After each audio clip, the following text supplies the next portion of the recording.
Assalamualaikum warahmatullahi wabarakatuh. Hai sahabat Bawaslu, balik lagi di podcast Bawaslu Jateng spesial edisi kupas tuntas persiapan CPNS 2021. Dan hari ini aku nggak sendiri, kita sudah kedatangan narasumber yang spesial. Nih aku sebutnya spesial nih mas ya.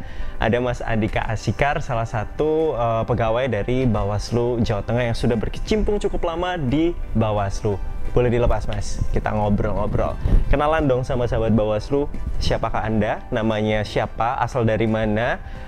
Saat ini tuh membidangi formasi apa atau menjabat sebagai apa di Bawaslu Jateng? Selamat sore, selamat siang, atau selamat pagi bagi seluruh sahabat Bawaslu Jawa Tengah yang ada di seluruh Indonesia, seluruh Jawa Tengah juga. Perkenalkan, nama saya Andika Askar, saya seli muda. Dan saya bekerja di Bawaslu sudah kurang lebih 7 tahun, dan saya termasuk PNS angkatan pertama di Bawaslu. Dulu sempat di Bawaslu RI selama kurang lebih 4 tahun, kemudian di Bawaslu Kabupaten Tegal 2 tahun, dan yang terakhir di Bawaslu Provinsi Jawa Tengah. Oke, mungkinkah akan dimutasi lagi? Mungkin. Tapi yang pasti sudah 7 tahun, itu cukup lama ya di Bawaslu Provinsi Jawa Tengah. Nah, Mas Andika, ini kan lagi hype banget ya. Ya. Ini kan sudah gempar nih informasi di media apapun, khususnya di Kemenpan RB pun juga sudah mengeluarkan statement ada rekrutmen CPNS. Tapi kita belum tahu nih officially Bawaslu apakah membuka, tapi yang pasti ini bagus banget untuk persiapan teman-teman nantinya. Apa yang harus dipersiapkan sejak dini. Nah, berdasarkan cerita Mas Andika tadi, pengalamannya cukup banyak, cukup panjang ya, 7 tahun di Bawaslu. Apa sih mas perbedaan dunia kerja nih ya? Sebelum nanti kita lebih dalam nih, apa saja yang dibutuhkan sih pegawai yang seperti apa? Pengalamannya apa nih? Perbedaan kinerja itu di pusat sama di daerah? Karena udah pernah kan dua-duanya? Ya, kalau selama saya di Bawaslu RI mungkin load pekerjaannya, runningnya itu lebih cepat ya, dan lebih banyak ya, karena di Bawaslu Republik Indonesia sendiri kan membawahi 34 Bawaslu Provinsi, kemudian juga ada Bawaslu Kabupaten Kota juga. Jadi ketika kita bekerja itu kan banyak meminta data, koordinasi segala macam ke daerah-daerah. Tentu load pekerjaannya lebih banyak dan bekerja juga lebih cepat, karena ketika momen-momen ada kontestasi pemilu segala macam atau pilkada, kita kan dituntut untuk mempublish data segala macam. Nah, itulah yang saya kira membuat beda ya dari Bawaslu Provinsi dan di Bawaslu Kabupaten Kota.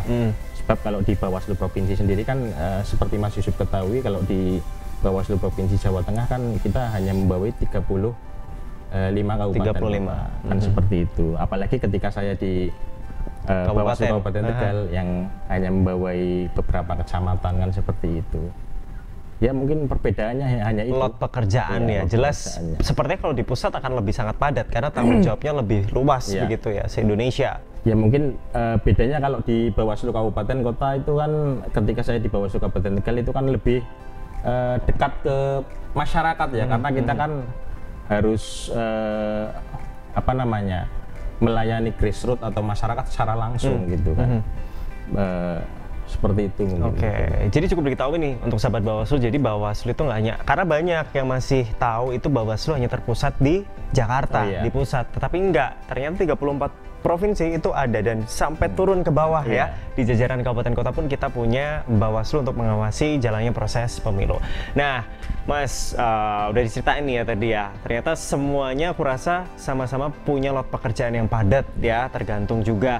Tapi yang pasti kalau di pusat akan lebih padat karena mengakomodir 34 provinsi, at least itu se-Indonesia. Nah, Mas, terus kira-kira nih di zaman yang semakin maju ya, berkembang modern, era digitalisasi 4.0 ya kan. Nah, sebenarnya nih kalau dari kacamata Mas Andika sendiri, Bawaslu itu lebih butuh sosok pegawai yang seperti apa sih? Karena sudah kerja di daerah ya, udah kerja di pusat, tentu sudah banyak sekali nih pengalaman dan ketemu dengan berjuta-juta orang gitu kan ya, karakter yang berbeda-beda. Nah, ini seperti apa sih sebenarnya, butuh sosok pegawai yang seperti apa untuk lembaga Bawaslu ini? Ya saya kira sebagai seorang PNS itu kita harus bisa menjawab tantangan zaman ya, di tengah era yang serba digital, kemudian komputerisasi, era internet.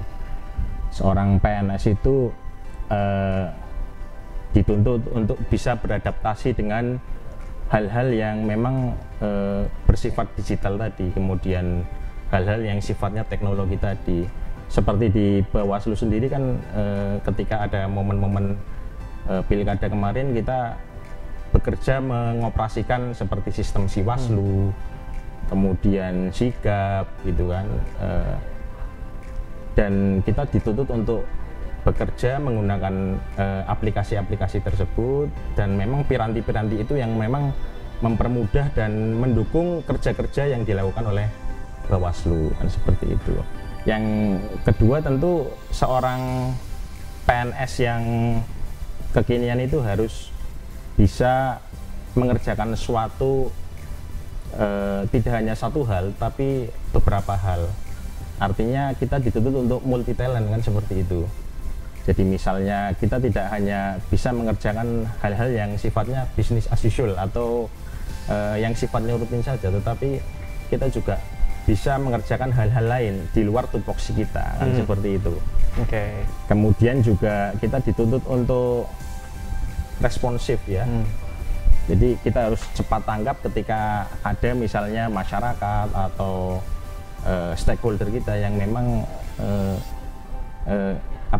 ingin berhubungan dengan lembaga kita, seperti itu. Berarti yang aku tangkap nih, ASN yang dibutuhin Bawaslu di Bawaslu nih khususnya ya, harus bisa teknologi informasi ya, karena sekarang kan eranya digitalisasi ya, mau nggak mau dari yang kamu nggak bisa internet harus paham yang namanya internet, dari yang nggak bisa ngetik pakai keyboard harus bisa gitu ya. Tapi aku rasa semuanya bisa nih, Mas Andika. Terus juga memiliki kemampuan adaptasi ya, karena kita kan kerja nggak sendiri, banyak sekali karakter orang-orang di sekitar kita. Terus apa lagi Mas? Apakah cukup hanya dua itu kalau di Bawaslu?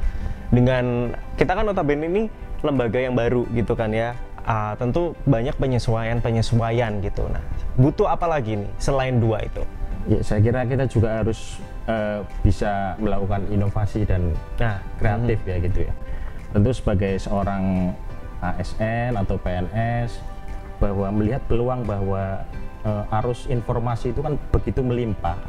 Tentu kita juga harus bisa memanfaatkan informasi-informasi yang ada untuk bisa meningkatkan kapasitas kita sebagai PNS. Dan kita juga harus bisa memilah-milah dan bisa memfilter informasi-informasi yang kiranya baik atau buruk untuk kita dan lembaga kita tentunya, sehingga apa-apa yang kita terima, informasi-informasi yang kita terima itu baik. Itu ya. Jadi ada 3 ya kalau versi kacamatanya Mas Andika. Nah, aku pengen flashback nih ya. Kenapa sih Mas Andika pada waktu itu memutuskan, oke lah, aku daftar Bawaslu? Apakah memang dulu waktu kuliah apa jurusannya? Saya jurusan ilmu pemerintahan. Ilmu pemerintahan. Jadi member lah ya sama Bawaslu. Apakah dulu memang aku setelah lulus dari ilmu pemerintahan ingin mengimplementasikan ilmuku di dunia kepemiluan atau gimana waktu itu? Kenapa akhirnya terbesit aku daftar Bawaslu? Iya, itu bagian dari konsistensi hati ya mungkin ya. Karena dari dulu setelah pasca lulus itu memang saya punya semangat atau keinginan atau punya ikhtiar untuk bekerja di lembaga yang memang linear dengan jurusan yang memang dulu saya pelajari kan, seperti itu. Dan akhirnya disitulah saya memutuskan untuk mendaftar di Bawaslu, seperti itu. Mendaftar CPNS di Bawaslu. Jadi on track ya ini ya, on track ya. Jadi bisa kerja pun sesuai passion gitu. Ini sahabat Bawaslu, nggak apa-apa lah, ini jadi pengalaman juga buat sahabat Bawaslu. Siapa tahu memang bisa kayak Mas Andika ini, jadi terjun di dunia pekerjaan pun relate gitu sama ilmu-ilmu yang udah dipelajari sebelumnya waktu kuliah. Nah, Mas Andika, aku juga pengen tahu nih, banyak yang menanyakan nih di sosial media kita, akankah kalau misalkan daftar di Bawaslu itu ketika kita sudah daftar, misal nih tesnya di Jateng gitu ya, mungkinkah akan ditempatkan di Jateng juga? atau ada kemungkinan kita bisa disebar di seluruh Indonesia? Gimana tuh? Tentu sebagai seorang PNS itu harus siap ditugaskan dan ditempatkan di mana saja.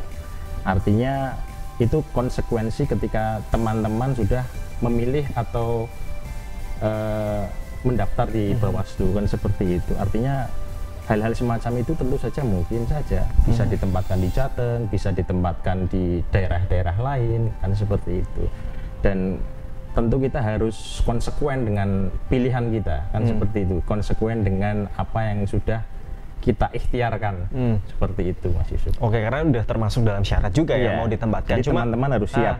Memang ada yang beranggapan bahwa kalau aku udah daftarnya di Jateng, dari jalurnya Jateng, pasti ditempatkan di Jateng. Tapi nggak seperti itu ya kan, karena kan banyak nih, ribuan gitu ya. Mungkin kita bisa jadi ditempatkan tidak sesuai di mana kita daftar gitu. Terus Mas Andika, ceritain dong hal-hal uniknya ketika selama ini bekerja di Bawaslu dari 7 tahun ya, sampai detik ini 7 tahun di Bawaslu, pernah di pusat, pernah di daerah. Apa sih pengalaman-pengalaman uniknya di tengah lembaga ini? Kan memang kita kerjanya itu by tahapan ya, banyak sekali momentum di tahapan yang secara mau nggak mau pada waktu tahapan itu ya runningnya harus kenceng kayak gitu. Itu apa sih hal-hal unik yang bisa di-share ke sahabat Bawaslu? Jadi gini Sobat Bawaslu, saya mau cerita sedikit Mas Yusuf. Meskipun saya kuliah di jurusan ilmu pemerintahan, yang di awalnya memang saya ditempatkan di bagian analisis yang memang punya concern untuk melakukan penelitian, olah data segala macam. Kemudian saya pernah juga ditempatkan di bagian pengawasan internal yang memang concern di anggaran dan audit, kan seperti itu lah. Saya kira disitulah ketika kita masuk menjadi PNS, kita akan menemui banyak hal yang tentu saja mungkin di luar ekspektasi kita, kan seperti itu. Nah, hal-hal semacam itu muncul ketika memang ada penugasan dari atasan kita. Nah, prinsip saya waktu itu memang ketika pimpinan menugaskan apapun itu, saya insya Allah selalu siap. Maka dari itu ketika awalnya saya concern di bagian olah data segala macam yang memang berhubungan dengan hal-hal yang sifatnya kepemiluan, tapi kemudian saya ditugaskan untuk bekerja di hal-hal yang membidangi anggaran segala macam, itu saya akhirnya berusaha belajar, kan seperti itu. Dan saya berprinsip waktu itu bahwa segala sesuatu itu bisa kita pelajari, ya kan, bisa belajar dari orang yang memang sudah bisa atau membaca literatur kan seperti itu. Nah, hal lain yang saya kira unik ketika saya di Bawaslu Kabupaten Tegal di daerah ya, saya bisa mendatangi tempat-tempat yang memang sedari kecil, padahal itu tempat kelahiran saya, itu belum pernah saya datangi. Dan saya pernah waktu itu ikut melakukan pengawasan di daerah yang memang sangat terpencil dan itu tidak bisa dijangkau dengan kendaraan biasa. Jadi hanya bisa dijangkau dengan kendaraan off-road waktu itu. Waktu itu melakukan pengawasan bersama kawan-kawan PPK, mengantarkan kotak suara seperti itu. Pada waktu itu untuk perhelatan pilkada, pileg. Oh, pileg. Ya. Oke. Pileg. Tahun berapa? Seperti tahun 2019. Iya. Oke. Ya, 2019 ya. 2019. Oke, jadi keuntungannya dan hal uniknya sih banyak ya. Banyak. Karena Bawaslu pun adalah lembaga yang langsung berkecimpung dengan masyarakat. Otomatis ya itu tadi, kita harus mau turun ke bawah juga. Mungkin gitu. Kalau diceritakan satu persatu itu nggak cukup ini sesi kita. Yes. Tapi yang menarik di sini sahabat Bawaslu, bahwa yang harus di underline gitu ya, bold, tebel, harus mau dan siap kapanpun atasan menugaskan kita. Artinya harus punya kemampuan multi talent itu tadi ya. Nggak bisa hanya berkecimpung di sesuai tusi kita. Misal tadi pertamanya di analisis ya kan, data, research pasti. Kemudian di switch lagi ke bagian yang mengurusi keuangan gitu. Jelas berbeda gitu kan. Terus di Jateng ini beda lagi. Hubungan antar lembaga. Ya kan?